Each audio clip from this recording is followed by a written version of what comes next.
कर्जत तालुक्यातील भालीवडी येथील आदिवासी कन्या आश्रमशाळेत एकात्मिक आदिवासी विकास प्रकल्प पेनच्या वतीने पिंक रूम या एका अत्यंत अभिनव उपक्रमाची निर्मिती करण्यात आली आहे।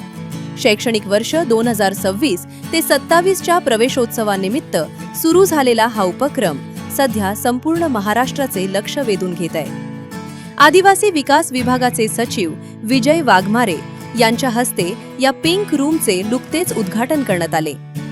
रायगडचे जिल्हाधिकारी किशन जावळे यांच्या मार्गदर्शनाखाली आणि प्रकल्प अधिकारी तेजस्विनी गलांडे यांच्या संकलून ही हक्काची आणि सुरक्षित सुविधा विद्यार्थिनींसाठी साकारण्यात आली आहे। किशोरवयीन मुलींना मासिक पाळीच्या काळात आरामदायी व सुरक्षित वातावरण मिळावे हा यामागचा मुख्य उद्देश आहे। या खोलीत बेड, गरम पाणी, हिटिंग जेल बॅग, प्रथमोपचार पेटी, औषधे आणि वजन काटा यांसारख्या सर्व आवश्यक सुविधा देण्यात आल्या आहेत। केवळ आरोग्यच नव्हे तर मुलींच्या सुरक्षिततेसाठी गुड टच, बॅड टच, बाल विवाह प्रतिबंध आणि सोशल मीडिया सुरक्षिततेचे मार्गदर्शन करणारे फलकही येथे लावण्यात आले आहेत। विशेष म्हणजे मुलींना प्रेरणा मिळावी म्हणून सावित्रीबाई फुले, इंदिरा गांधी आणि सिंधुताई सपकाळ यांच्या पुस्तकांचे एक छोटे ग्रंथालयही येथे उभारले।